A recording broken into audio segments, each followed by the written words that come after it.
السلام عليكم ورحمة الله وبركاته. أحبابي طلاب بريب 1، ازيكم؟ النهاردة هناخد مع بعض فيديو جديد هنتكلم فيه عن نوفمبر ريفيجن.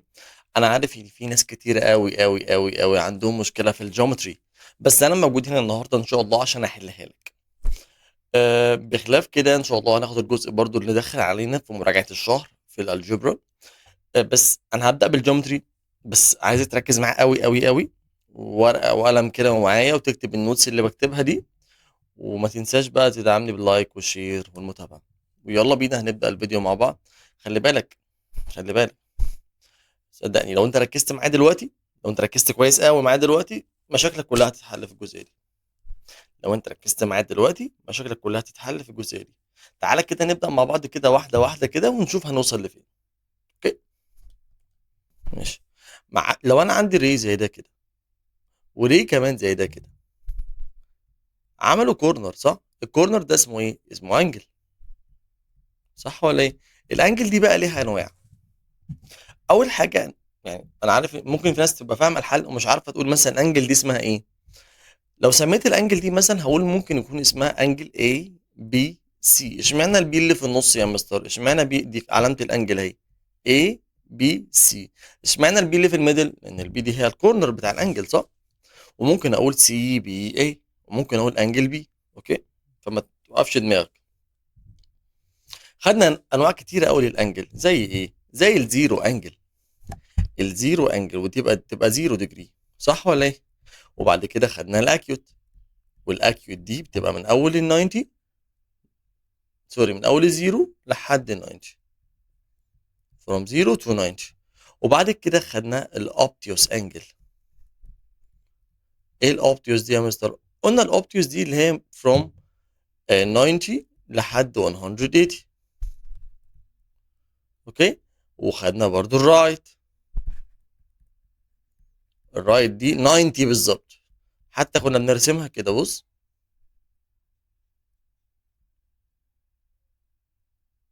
90، وبنعمل سمول سكوير هنا كده. وبعد كده خدنا انجل ايه؟ خدنا الستريت انجل، تبقى ستريت كده. كتبتهم جنب بعض ان هم مهمين جدا دول في الحل. الستريت دي بتبقى كلها كده على بعضها ب 180.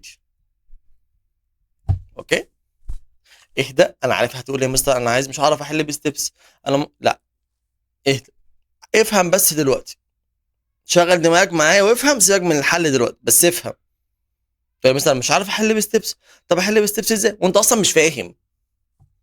افهم بعد كده فكر بقى في الستبس في الاخر، دي اسهل حاجه على فكره والله. بس عايزك تفهم معايا دلوقتي. ستريت انجل، صح؟ وبعد كده خدنا حاجه اسمها ريفلكس انجل. قلنا الريفلكس دي بتبقى from 180 to 360. اوكي، بعد كده بعد كده لو جه قال لي عندي 2 انجل supplementary،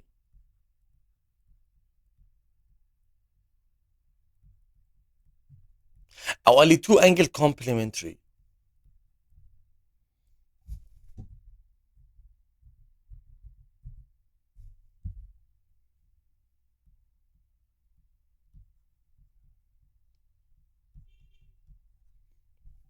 قال لك supplementary دول يعني التو انجل الاثنين مع بعض ب 180. يعني مثلا قال لك انجل ايه ب 70، افهم. قال لك انجل ايه ب 70 وانجل بي ما اعرفش بكام. اوكي، بس هما الاثنين مع بعض supplementary، يبقى الثانيه بكام؟ انجل بي 180، اشيل منها ال 70 عشان الاثنين مع بعض بكام؟ 180. طب لو قال لي 2 انجل complementary يبقى الاثنين ب 90، يبقى لو واحده مثلا ب 60 الثانيه ب 30، لو واحده 45 الثانيه زيها برضه 45. المهم ان الصم بتاعهم يبقى كام؟ 90 degree. لو قابلك الشكل ده كده،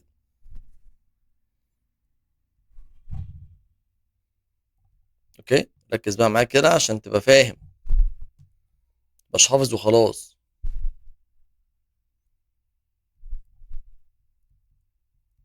ايه ده؟ ايه التو ستارز دول يا مستر؟ التو ستارز دول معناها ان الانجل دي قد الانجل دي، الاتنين قد بعض بالظبط. الستار دي معناها من الاثنين دول قد بعض. طب ماشي. انا هبدا احل واحده واحده كده، وركز معايا وهتفهم ان شاء الله كل حاجه بالحل وبالستبس، وهتلاقي الدنيا بيس معاك خالص خالص. خد بالك، انا هبدا معاك بالاسئله اللي بيقولوا انها صعبه، بس هي والله ما صعبه، بس هبدا معاك بيها. بس عايز تفهم ونركز، وان شاء الله كل حاجه بسيطه. بيقول لك ايه في الاي سي is perpendicular to AB. الاي سي perpendicular على الاي بي. اول لما تشوف perpendicular دي، هايلايت عليها جديد، معناها ان الانجل في انجل ب 90 ديجري. في انجل هشوفها دلوقتي ب 90 ديجري. طب بص كده، قال لك الاي سي على الاي بي، يعني دي كده كلها ب 90، اللي عاملها مربع دي كلها ب 90، صح؟ يعني ايه كلها ب 90؟ يعني كل اللي انت شايفه ده ب 90. ايه اللي انا شايفه؟ والله يا مستر انا شايف 2 اكس و10 و20، كل ده ب 90. اللي هو 2 اكس بلس 10 و20 الاثنين مع بعض 30، كل دول ايكوال 90 ديجري. بقت ايكويجن كده اعرف احل. ال 30 دي بالبوزيتيف اوديها في الاذر سايد بالنيجاتيف ساين، يبقى ال 2x equal 90 minus 30، يعني ال 2x equal 60. اودي 2 بالديفايدد، يبقى ال x equal 60 divided 2 equal 30 degree. كده انا جبت ال x واحده واحده، والموضوع بسيط. تعالى نشوف الاكسرسايز اللي بعد كده. قال لك ال O belong ل AB. ال O belong ل AB. السيمبل دي كده بيعرفني، شفت انا ماشي معاك ببص عشان تعلم المسائل اهو. بتعرفني ان انا عندي ستريت انجل، بتعرفني ان انا عندي انجل ب 180. السيمبل دي كده انا عارف ان في انجل ب 180. فين دي؟ اهي. قال لك الاي بي اللي هي دي اي بي، ده ستريت انجل كده، ستريت. اوكي. طب قال لك سيبك هو مش هم، انا هجيب اللي انا عايزه، بس هفهم بس الاول. كل دي كده ب 180 يا مستر، ودول كده قد بعض، صح؟ ودي 50. طب اجيب كل واحده ازاي؟ ممكن اقول انجل اللي هجيب دي مثلا ام او بي ايكوال 180. اشيل منها ال 50، واللي يطلع اعمل له ديفايدد 2. ما هو دول قد بعض، ما هو الانجل دي قد الانجل دي. اوكي، فاشيل منها ال 50 واللي يطلع اعمل له ديفايدد كام؟ 2. تطلع 130 ديفايدد 2 يعني ايكوالز 65. كل واحده من دول ب 65 ديجري، واكتبها كده بعد ما اجيبها 65. اوكي. طب يا مستر هو كده كتبتها بستبس؟ والله حليت بستبس، والله حليت بستبس، والله. قلت له ده كده ستريت، اكتبها يا عم يلا. انا شفت ان دي ستريت، فعشان كده جه في خيالي ان دي ب 90، ان دي ب 180، فاكتب دي كده قبليها الاو بيلونج الاي بي، عشان كده انا عملت كده كده ستيبس. طب يلا. قال لك بعد كده عايز انجل اي او ام. اي او ام. اي او ام. استنى ما هايلايت كده. اي او ام. شوف الكورنر ده بكام؟ انا والله معايا ناس شاطره وعارفه والله. ده كده بكام؟ الاتنين دول مع بعض بكام؟ ها، انجل اي او ام بكام يا شباب؟ ها، عندي 65 وعندي 50. الكورنر ده مع بعضه ب 65 و 50.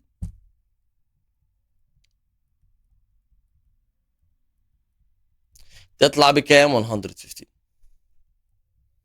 شفت؟ واحده واحده، والله الموضوع بسيط، واحده واحده والموضوع بسيط. طب تعالى نشوف اللي بعد كده.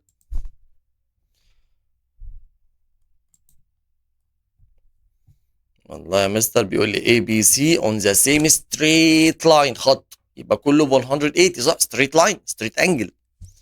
كل اللي انا شايفه ده، كل ده مع بعضه مع بعضه مع بعضه ب 180. اللي هو مين ده يا مستر؟ اللي هو 2x ومعاها دول مع بعض اللي هو نيجاتيف 30 و50، خسران 30 و50، 50 ماينس 30 20. كل دول مع بعض اللي هو 2x و50 ماينس 30 كلهم على بعض اللي هي 20 ايكوال 180. بقت ايكويجن يا شباب اهي. سهل. يلا نودي ال 20 بالماينس هناك، يبقى 2x equal 180 minus 20، يبقى ال 2x equal 160. يبقى ال x أودي ال 2 بالdivided، 160 divided 2 equals 80 degree. اوكي، تعال نشوف اللي بعد كده. تعالى بقى عشان اشرح برضو حاجة بسيطة ان شاء الله. انا قلت لك او هقول لك دلوقتي ان لو عندي ستريت لاين زي ده كده، مثلا هسميه اي بي، ستريت لاين اي بي، وفي واحد تاني الله يسامحه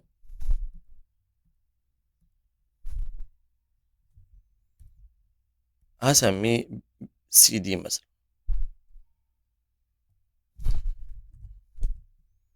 ستريت لاين تاني هسميه سي دي. شفتوا قطعوا ازاي؟ شفت الستريت لاين التاني عامل ازاي؟ سي دي. قطعوا بعض، عملوا انترسكت لبعض، وافهم، عملوا انترسكت لبعض معناه ايه؟ طالما تو ستريت لاينز او تو لاينز عملوا انترسكت لبعض، هيطلع لي حاجه اسمها vertically opposite angle. ايه الفي او اي دي يا مستر؟ يعني الانجل اللي فوق دي كده قد اللي شبهها هناك، الانجل اللي فوق ايكوال اللي تحت، والانجل اللي على الرايت دي كده ايكوال اللي على الليفت. اسمها ايه؟ vertically opposite angle. اسمها ايه؟ vertically opposite angle. طب ماشي يلا. بص بقى، قال لك الاي بي انترسكت الدي سي ات ام. يلا هايلايت دي. اول لما اشوف دي في السؤال عفوا، ابقى عارف ان هيطلع لي vertically opposite angle. انا من جوايا عارف ان هيطلع لي vertically opposite angle. طب تعالى نشوف الرسمه كده. اهو ده قال لك الدي سي قطع الاي بي في البوينت دي، يعني لو دي 40 دي زيها 40. يا سلام، اكتبها له يا عم. يا عم عايز تكتب بالستبس؟ تعال تعال لك تكتب بالستبس ازاي. هقول له والله علشان انا شفت انت اللي قلت لي والله يا محترم ان الاي بي انترسكت الدي سي ات بوينت ام، عشان هم قطعوا بعض في البوينت ام. يبقى الميجر اوف انجل واي دي اللي انت مديهاني ايكوال اللي هناك دي، اللي هي اسمها ايه اللي هناك؟ افهم عشان تعرف تكتب الانجل صح. سي ام بي، الواي قد اللي هناك دي، سي انجل سي ام بي، الاثنين دول قد بعض، الاثنين دول ب 40. صح؟ جبت اول حاجه هو عايزها، اللي هو تاني حاجه الوش. صح ولا ايه؟ طب طب بص بقى عشان ما تبقاش حافظ برضه يعني. انت عندك هنا ايه؟ انا عندي ستريت لاين. الستريت لاين ده بكام؟ او الستريت انجل ده بكام؟ انت عارف بكام؟ ها، كله ب 100 ايه 80. لسه قايله من شويه يا ابني فوق، يخرب بيت سنينك. الستريت لاين ده كله بكام؟ 180. يبقى الانجل دي كلها بكام؟ 180. صح؟ اللي هو ايه اللي انت شايفه ده كله؟ 2x و10 و40، يعني 2x بلس 10 و40 اللي هي 50. كل ده كله على بعضه ب 180. صح؟ مش كده؟ يلا بقى نحل الايكويشن دي. والله في ناس بتحل الوقت. 50 اوديها بالماينس هناك، يبقى ال 2x equal 180 minus 50، يعني ال 2x equal 30. اودي ال 2 بالديفايدد يبقى ال x equal 15. اوكي يا شباب، لازم كله يركز كده ويفهم يا حبيبي. ما تقعدش كده قاعد زي البطيخه، الله يخرب بيت سنينك يا ابني. لازم تبقى فاهم كده. شاطر. مش تقعد تسمع لي في اسلام كابونجا وقرف وسامر المدني، عارفكم اشكال ضاله كلكم. طب يلا يلا تعال. انا شرحت كل حاجه يعتبر، والله والله شرحت كل حاجه يعتبر. آه. اللي عايز البي دي اف ده يبعت لي على رقم الواتساب بتاعي، هبعت له البي دي اف بالشرح ده كله بي دي اف. طب يلا، الرقم اللي ظهر عندكم على السكرين ده عليه الواتساب بتاعي. طب قال لك the sum، والله كلام مهم يا ولاد. the sum of measure of accumulative angle. يعني ايه accumulative angle؟ قال لك بالبلدي كده، لو عندي بوينت مثلا، قال لك كل الانجل اللي حواليها دي كلها 360 degree. يعني مثلا دلوقتي عندي ادي ستريت لاين، وادي واحد تاني، وادي واحد تالت، وادي واحد سابع، مش فارقه. الفارق معايا ان كل الانجل اللي حواليهم دي كلها بكام؟ 100 360 كلهم. الاكوميليتيف انجل دي 360. عايز تكتب ستيبس، اول لما تشوف الاكوميليتيف انجل اكتب دي. the sum of measure of a cumulative angle at point equal 360. كل الانجل اللي حوالين البوينت 360. اوكي، طب يلا كده نشوف. انا شايف ايه هنا؟ انا شايف بوينت حواليها انجل كتيره، صح؟ شايف بوينت حواليها انجل كتير. اكتبها له يا عم، اكتب كده. sum of measure of a cumulative angle at point equal 360. اكتب دي بس. sum of measure of a cumulative angle of point at point equal 360. ده الستبس اللي انت شفته ده. sum of measure of a cumulative angle at point equal 360. يلا نكمل بقى. يعني ايه كل ده يا مستر؟ يعني ايه يعني؟ يعني كل الانجل اللي حوالين ده، كل ده على بعضه بكام؟ ها؟ 360. ايه البيضه دي؟ استغفر الله العظيم. شيل يا عم. ماشي. كل الانجل اللي حوالين البوينت دي كلها بكام يا شباب؟ ها؟ 300. ايه يخرب بيت سنين، مش حللها. ماشي، 360. ايه اللي انت شايفه ده؟ انا شايف 3x و2x 5x. بعد ما تكتب sum of measure of a cumulative angle at point equal 360، اشوف بقى انا شايف ايه. انا شايف 5x، وشايف نيجاتيف 20 ونيجاتيف 10، يعني نيجاتيف 30، صح؟ وشايف كمان 90. كل دول على بعض، كلهم على بعض ب 360. انت شايف ايه؟ شايف 3x و2x 5x، وشايف نيجاتيف 20 ونيجاتيف 10، يعني نيجاتيف 30، وشايف 90. كل دول بكام؟ هي دي 90. كل دول بكام؟ 360. طب يلا نيجاتيف 30 و90 يعني 60. ظبطتها بس. يلا نودي ال 60 بالماينس. يعني ال 5x equal 300. يا ابني ال 5 عامله النهارده في حاجه غلط. equal 360 minus 60. يعني ال 5x equals 300. اودي ال 5 بالديفايدد، اجيب الاكس بقى 300 divided 5 هتاخد equal 60. مش فاكر بقى، بحسبها انت. طيب، فهمت يا عزيزي؟ فهمت؟ فهمت ان الموضوع بسيط، وانت واهم، بقول كده واهم نفسك انه صعب، مع انه والله ما صعب. انت واهم نفسك بس انه صعب. تعالى كده اقول لك حاجه كده جامده قوي. لو انا عندي مثلا يعني ستريت لاين، وواحد تاني اهو، الاثنين التو ستريت لاينز دول باراليل. جه واحد ابن حلال، ابن حلال، قطعهم كده. لا لا يا مستر. طب اعمل ايه طيب؟ يا ابني اهدى. تو ستريت لاينز باراليل لبعض، اللي هم البرو دول. جه واحد قطعهم. اللي قطعهم ده هنسميه اسمه يا عم ترانسفيرسال.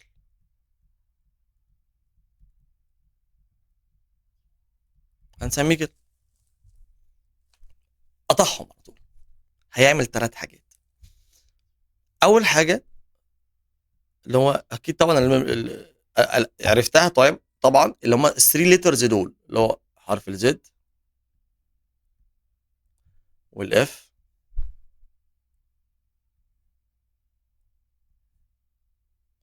والسي او اليو، مش فارقه.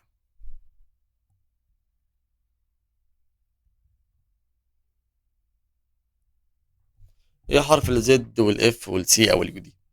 قال لك يا حبيب قلبي، حرف الزد ده اللي هو زي اللي انا هعمله هايلايت دلوقتي عشان تبقى فاهم كده، زي ده كده. هو زد تعبان شويه بس مش هتقوله زد. بس الشرط الاول ان هم يكونوا ايه؟ باراليل، والترانسفيرسال قطعهم. حرف الزد ده اهو، الانجل دي كده قد اللي هناك دي كده، والانجل دي كده قد اللي هناك دي كده، الاتنين دول قد بعض. ده اسمه ايه؟ اسمه الترنيت. اوكي. طب وحرف الاف ده يا مستر، الكورنر اللي فوق ده كده قد اللي تحت، اسمه ايه؟ corresponding.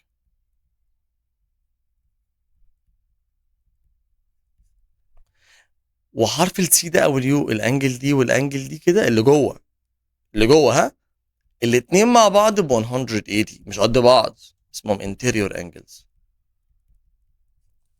زي ايه؟ زي كده، هايلايت كده، شايف حرف السي او اليو ده كده؟ شايف ده كده؟ الاتنين اللي جوه دول بقى اللي هلونهم بالريد، ها، ب 180 مع بعض. طب تعالى كده نشوف واحنا بنحل، هنحل ده ازاي؟ هنكتبه ازاي؟ تعالى مع بعض. تعالى كده يا حبيبي نطبق على الكلام ده كده ونشوف هتمشي ازاي.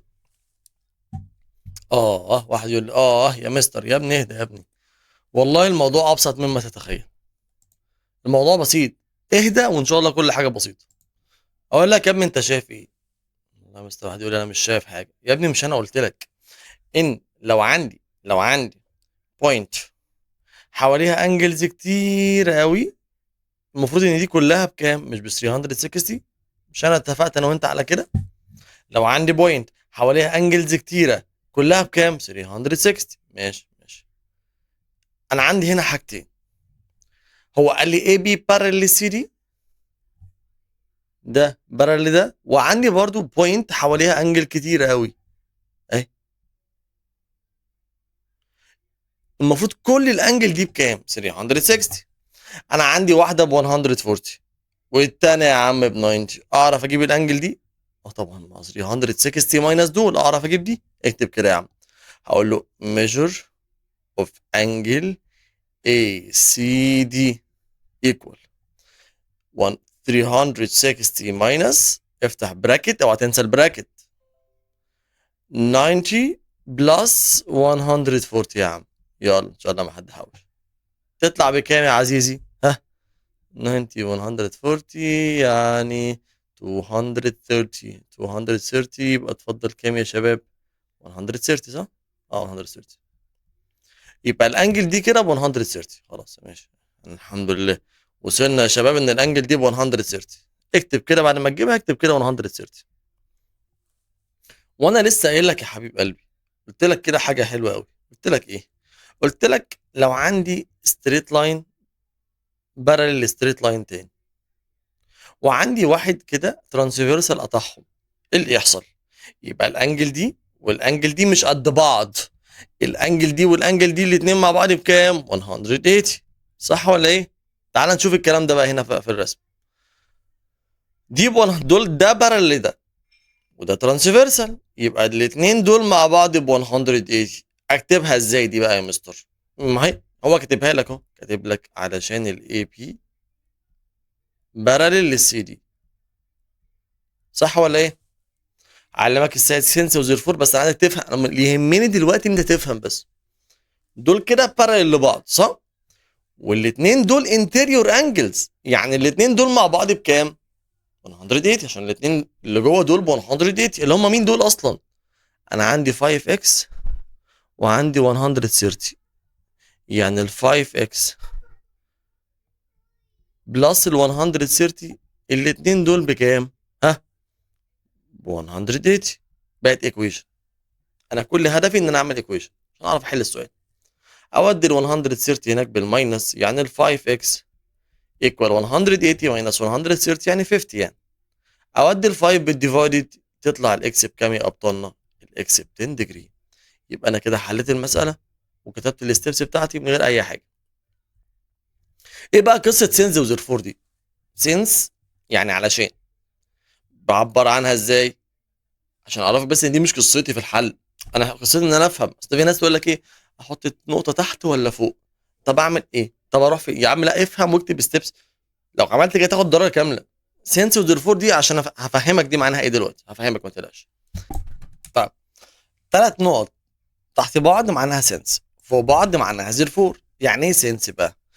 since يعني يعني علشان، يعني because. اوكي، يعني since ان علشان انت قلت لي ان الاي بي parallel للسي دي، وعشان انت قلت لي ان الاي بي parallel للسي دي، يبقى الاثنين دول مع بعض ب 180. دول اسمهم ايه؟ اسمهم interior angle. interior angle. اوكي بس. اوكي، يبقى 04 بقى ال 5x بلس 130 ايكوال 180، وحليت انت السؤال عادي جدا. بس انت عشان كده مش عايزك تربط نفسك بسنس و04. ماشي هتكتبها، ماشي انا عارف سنس يعني بيكوز 04 يبقى الانسر بتاعك اكتبه. لكن انا مشكلتك مش في كده، مشكلتك انت تفهم اصلا وتعرف ازاي تحل. اوكي ماشي. نشوف. بسم الله. طب انا دلوقتي يا حبيب قلبي، بص كده على الاكسرسايز اللي بعد كده. عايزك تحله بعينك كده، يعني عايزك تحل الاكسرسايز اللي بعد كده بعينك. مديك 2، بيقول لك ايه؟ بروف ذات، اثبت لي ان السي دي باراليل للاي بي. اثبت لي ان هم باراليل لبعض. فين السي دي؟ اه هثبت لك، حاضر يا عم، ان هم باراليل. ما انا عندي ثلاث حاجات: حرف الزد alternate، حرف الاف corresponding، حرف السي او اليو ده اسمه انتريور. لو اثبتت ان في حاجه من الثري كيسز دول موجوده، يبقى هم باراليل. تعال بص كده على الرسمه. طيب انت عندك دي 44 صح؟ يبقى الاكس دي زيها بكام؟ 44. يبقى دي كلها بكام على بعضها؟ 88. واللي هناك 88، يا نهار ابيض، ده كورسبوندنج يا مستر، ده حرف الاف. خلاص يبقى دول باراليل فعلا. اكتب له ده بقى، اكتب له انجل. بص هو قال لك ايه؟ قال لك الاي بايسكت بي اي اتش. حاضر، اكتب له كده الاي بايسكت قسم انجل بي اي اتش. مش ده اللي حصل يا بطل؟ ايه اللي يحصل بعد كده بقى لما بايسكت؟ يبقى الانجل دي 44 ودي 44، يبقى مين دي بقى؟ اي اي بي. يبقى انجل اي اي بي ايكوال 44 برضو، صح ولا ايه؟ ايه ده؟ ده الانجل دي ب 88 والتانية 88، يبقى اللي دي يبقى دول باراليل بقى، حرف الاف اتحقق فعلا. اكتب له كده سينس، علشان يعني سينس. اوكي، سينس ان ايه بقى؟ سينس ان الانجل اتش اي بي طلعت قد انجل سي. اكتب له كده سينس ان انجل سي طلعت قد ايكوال انجل اتش اي بي، يبقى هم فعلا باراليل فعلا. يبقى الزر 4، يبقى عشان كده بقى ايه؟ السي دي طلع باراليل للاي بي. اوكي ليه؟ عشان ده حرف الاف اللي هو كورسبوندنج، صح؟ مش كده يا ابطال ولا ايه؟ عشان ده كورسبوندنج. بس المساله خلصت. يبقى انا بدات معاك الاسئله الكبيره عشان اقول لك ان الموضوع ان شاء الله بسيط مش صعب. بس انت شغل دماغك، افهم الاول، بعد كده فكر في الستبس تكتبها ازاي. بس المهم انت تفهم وتحل الاول. لكن هتفكر في الستبس من غير اصلا ما انت مش فاهم تحل ازاي، مش هتعرف تحل. تعالى كده نشوف الاكسرسايز اللي بعد كده بيقول لي ايه. بيقول لي the angle measure 89 and 60 degree. انت عارف ان ال 60 minute دي، قصدي ال 60 minute دي ابطالنا ب 1 degree، صح؟ يبقى دي مش 89، دي 90. دي 90 يعني دي right. The 2A angle are two angles that lie in the same plane. Okay? Have the common vertex. ليهم نفس الفيرتكس. And the common side. Okay? And the other two sides lie on two different sides. Common. يبقى دول اسمهم ايه؟ ها؟ adjacent. بيقول لك ايه؟ انا عندي انجل، ادي انجل يعني. two angles مشتركين في سايد واحد. اوكي؟ وليهم نفس الفيرتكس. شفت لما تفهم هتعرف تحل. ليهم نفس الفيرتكس وليهم كومن سايد. في واحد موجود في الانجل اللي فوق وواحد موجود في الانجل اللي تحت، صح؟ طيب and the other two sides، الاثنين التانيين مختلفين different عن بعض، يبقى دول adjacent يعني دول two angle جنب بعض. the sum of measure of two complementary angle. complementary يعني الاثنين مع بعض ب 90. اوكي يبقى equal right angle. angle A ب 70، angle A complement angle B، يبقى B بكام؟ الاثنين ب 90، يبقى دي ب 20. if two complementary angles equal in measure، الاثنين 90 والاتنين قد بعض، يبقى كل واحدة بكام؟ 45. هقول ال 90 divided to 45. اوكي، هنشوف بعد كده. بيقول لي what type of angle does complement right. complement يعني الاتنين مع بعض ب 90. حلو. وانا عندي واحدة بينهم right يعني 90، يعني 90 وكام يدينا 90؟ زيرو. 90 وزيرو يدينا 90 تاني. بيقول لك الاتنين complement يعني الاتنين ب 90. طب 90 وكام يدينا 90؟ 90 وزيرو، يبقى اختار زيرو. The angle that complement an acute angle. The angle that complement acute. واحدة acute يعني مثلا 30 مثلا acute ايه؟ عايزة كام عشان تبقى عايزة عشان تبقى 90؟ عايزة 60، يعني عايزة acute زيها. يبقى الاكيوت عشان تبقى complement او two acute angle يعملوا complementary angle، يعني 630 و60. عشان هو obtuse. اوكي. طيب the ratio between the measure of two complementary angle 2 to 3. الريشيو ما بين two complementary angle 2 to 3، يعني لو افترضت ان الانجل الاولانيه A والثانيه B، الريشيو بينهم 2 to 3، بس الصم بتاعهم كام؟ 2 بلس 3 5. المفروض ان هم كومبلمنتري يعني ب 90. عايز ذا جريتست انجل، خلاص يا عم اعمل كروس مالتيبليكيشن. مش ده الكبيره ال 3 مش ال 2، اعمل كروس مالتيبليكيشن. 3 باي 90 اوفر 5. 3 multiply 90 over 5. اوكي، يبقى divided 5 equal 1. 90 divided 5 equal 18. 90 divided 5 equal 18. يا عم لا، اعملها يا عم خلاص بالكالكوليتر خلاص. 3 by 90 over 5 equal 54. انجل A وانجل B تو supplementary. يعني ايه supplementary؟ يعني الاثنين مع بعض بكام؟ 180 صح؟ 180. فيهم واحدة منهم ب 40، يبقى الثانية بكام؟ 140. 180 minus 40 يدينا 140 degree. هنشوف اللي بعد كده. بيقول لي the type what is the type of angle supplement right. واحد الاثنين supplement يعني الاثنين مع بعض ب 180. supplement يعني الاثنين مع بعض ب 180، وقال لك ان في واحده منهم رايت. 180 minus 90 مش 90 برضو، يبقى محتاجه رايت برضو. الاثنين ب 180، في واحده منهم ب 90، يبقى كده الثانيه ب 90. ما هو الاثنين ب 180. طب ماشي، تعالى نكمل اللي بعد كده. بيقول لي the acute angle supplement محتاجه obtuse بقى. الاكيوت انجل بتحتاج obtuse عشان تبقى supplementary. what type of angle supplement زيرو؟ الزيرو عايزه كام عشان تبقى 180؟ زيرو عايزه ستريت، عايزه 180 عشان تبقى 0 بلس 180 equal 180. the angle that supplement an obtuse. عندي انجل obtuse يا شباب. اوكي، عندي انجل obtuse، يبقى supplement كام عشان تبقى 180؟ محتاجه ايه؟ acute. مش انا قلتها فوق؟ قلتها فوق اهو. الاكيوت محتاجه obtuse عشان تبقى supplementary، والاوبتيوس محتاجه اكيوت. بس هنا بقى بيقول لك ايه؟ انجل ايه وانجل بي سبلمنتري، يعني الاثنين ب 180. طب انجل ايه قد انجل بي مرتين ايكوال 2 انجل بي. طب يبقى بي بكام؟ والله يا مستر هقسمها على 3. هقول 180 دي هقسمها على 3 ديفايد 3 تطلع ب 60. تطلع بكام؟ ب 60. يبقى لو انجل بي ب 60، الثانيه قدها مرتين بكام؟ 120. هو عايز انجل بي صح؟ 60. احنا كده خلصنا الجزء بتاع الجيومتري. هنحل مع بعض الجبر، جزء لا كل اهميه عن الجيومتري برضو مهم جدا. السنه دي مهمه بالنسبه لك على فكره. السنه دي مهمه بالنسبه لك، لازم تتاسس فيها صح. وانت ما عليكش ضغط نفسي. انت مش في ثانويه عامه يعني ولا في ثالثه اعدادي، فانت ما عليكش ضغط نفسي، فهتفهم براحتك عادي. تفهم براحتك، وان شاء الله اي حاجه تاني سهله ان شاء الله.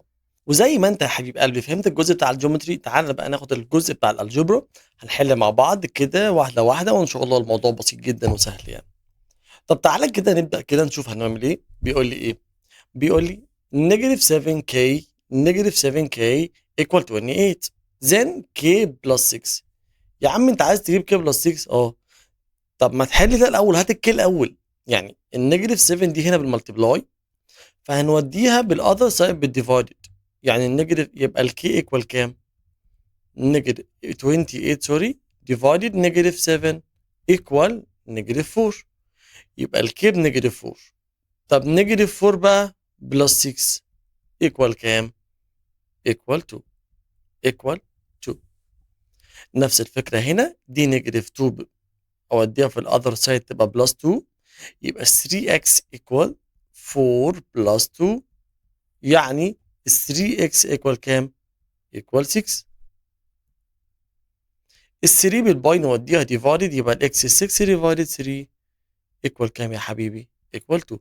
كده الاكس ب 2، يبقى هو عايز 5 باي اكس. حاضر حاضر، هجيب لك 5 باي اكس. 5 ملتبلاي 2 كام؟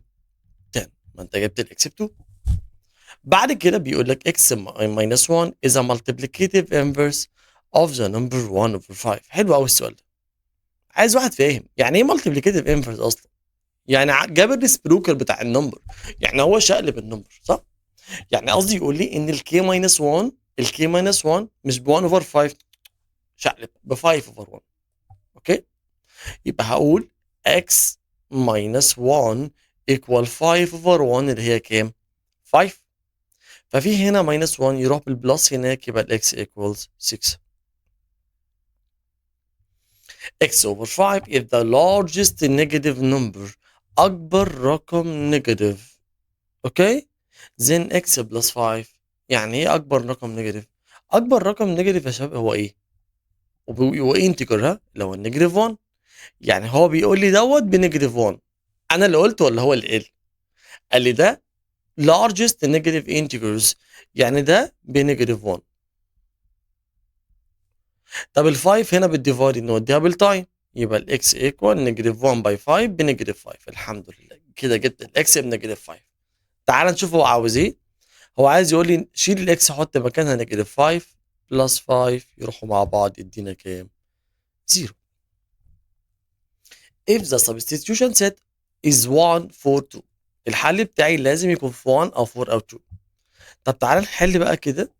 ال2 هنا بالباي نوديها الناحيه الثانيه ديفايدد. خلي بالك اللي قال لي الحل لازم يطلع من دول، من الجروب ده. ال2 بالواي نوديها ديفايدد، يبقى الاكس ايكوال 10 ديفايدد 2 ايكوالز 5. هو ال 5 موجوده في السبستيتيوشن سيت؟ لا طبعا، فالحل بتاعي هيبقى ايه؟ 5.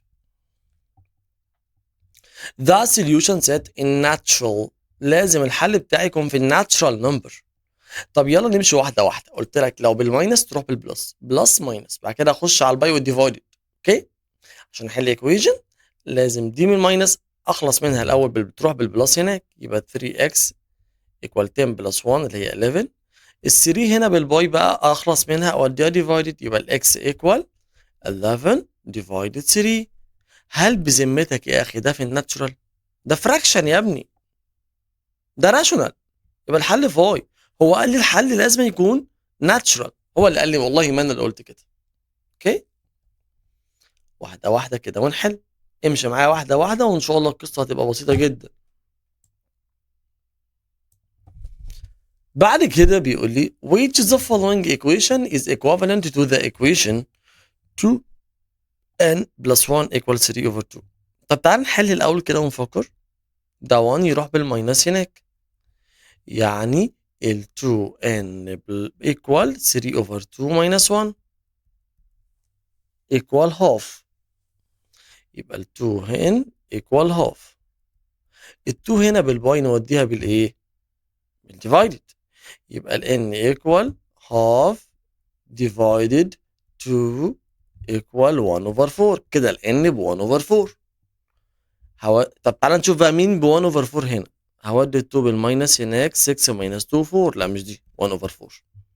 هودي 2 divided 4 divided 2 2. لا برضه مش دي.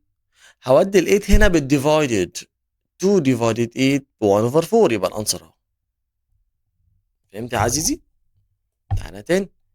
which of the following equation is not equivalent. مش الحل بتاعي.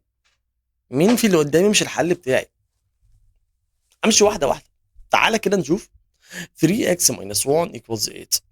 اودي النيجاتيف 1 في الاذر سايد بالبوزيتيف ساين، يعني ال 3x equal 9. نودي 3 ديفايدد يبقى الاكس ب 3. تعالى نشوف الاكس ب 3 فين. الاكس ب 3 انا ممكن افكر في دي كده. هودي ال 5 بالديفايدد يبقى الاكس equal 5 over 5 equal 1.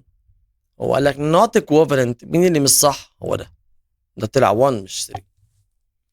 اعتقد فهمت انت الجزء ده كده، هيسهلك في الحل بقى الاسئله المهمه الاكثر اهميه. فركز معايا بقى كده وانا بحل معاك. بيقول لي simplify، ده كده algebraic expression. انا عايز اعمل simplify ده.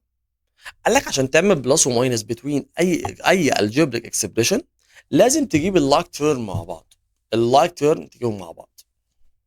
يعني هنا مثلا ما اقدرش اقول 3x بلس 2y عشان دول ديسلايك، فهقول 3x مع مين؟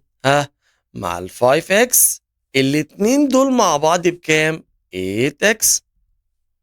طب وال 2y ونيجاتيف 2y لايك لبعض وديفرنت في الساين، يبقى نكنسلهم مع بعض خلاص.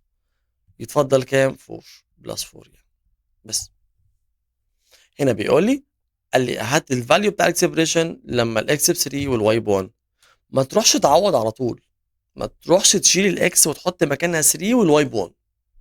حل الاول الاكسبريشن اللي قدامك. بص كده، ده 3x زودت على x يبقى 4x. ده نيجاتيف 2y ونيجاتيف y كمان يبقى نيجاتيف 3y. بعد كده بقى عوض بقى براحتك يا سيدي.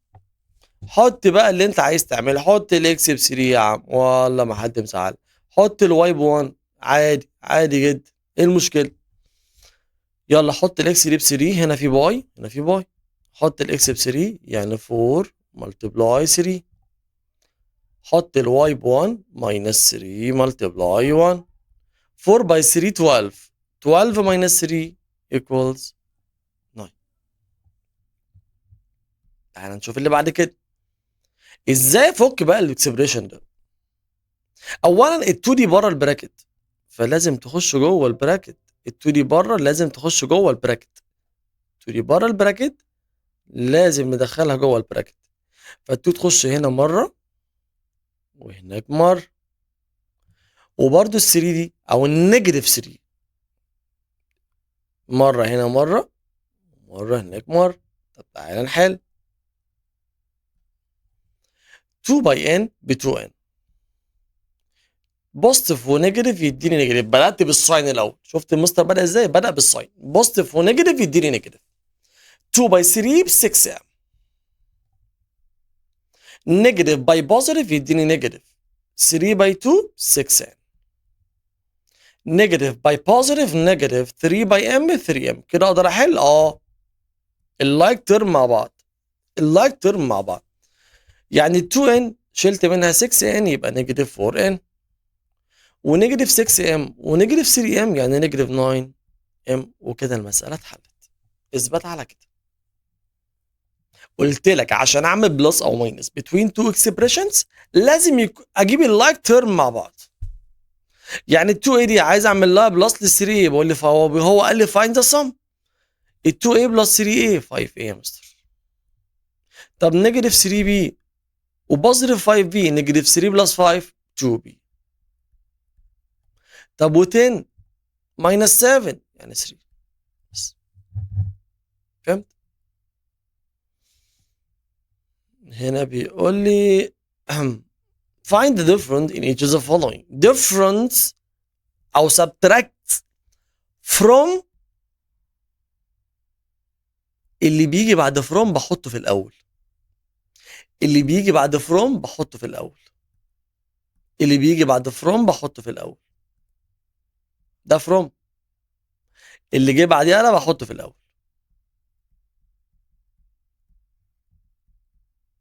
طب وده احطه تحتيه، ولما اعمل ماينس بغير اشاره كل التاني، كل اللي تحت.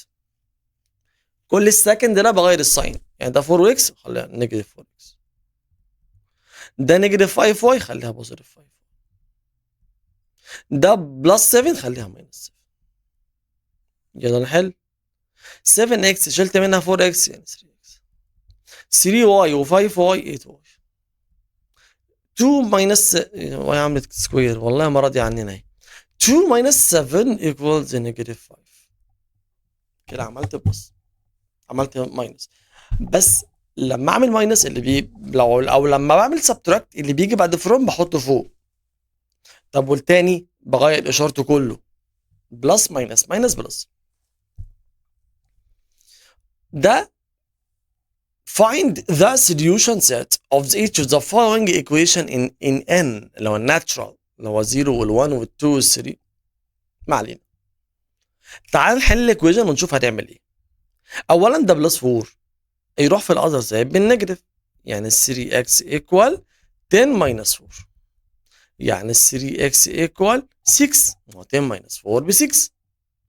ال3 بقى هنا يا حبيب قلبي بالباي نوديها ديفايدد، يلا 6 ديفايدد 3 بكام؟ مش 2؟ هل ال2 ده موجود في الناتشورال؟ يبقى السوليوشن ست ب 2. يا ابني انت في ايه يا ابني؟ يبقى السوليوشن ست ايكوال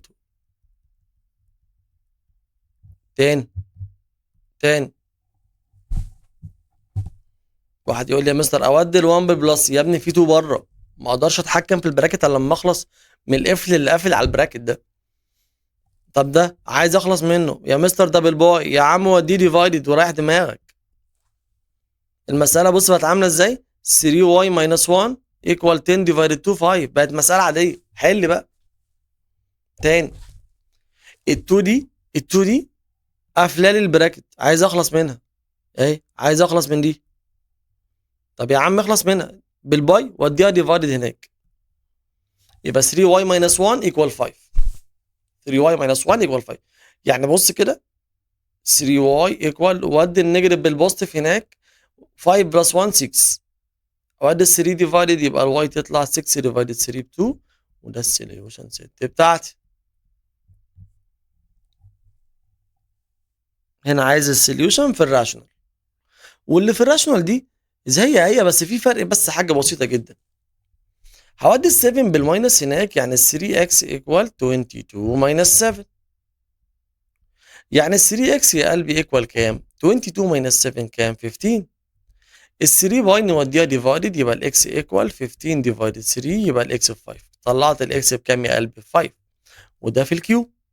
بس وانا بكتب السوليوشن سيت في الكيو بالذات اعمل كده اس السوليوشن سيت ايكوال اس سوري اكس تو اكس بيلونج للكيو، واكتب الحل بتاعي ده اللي هو اكس ايكوال 5. اكس تو اكس بيلونج للكيو، اكس ايكوال 5. ده الفرق بس، واحفظها. وبكده يا حبيب قلبي انا رجعت معاك كل حاجه خاصه بالمنهج بتاعك بتاع شهر نوفمبر، وحليت معاك اسئله كتير. اتمنى تكون استفدت، ولازم تحل بنفسك برضو تاني، لازم تحل بنفسك كتير عشان تاكد المعلومه. واعتقد ان الدنيا بقت بسيطه جدا، فان شاء الله مستني منكم دعمكم يا اولاد، واستنوني في فيديوهات جديده. باي باي.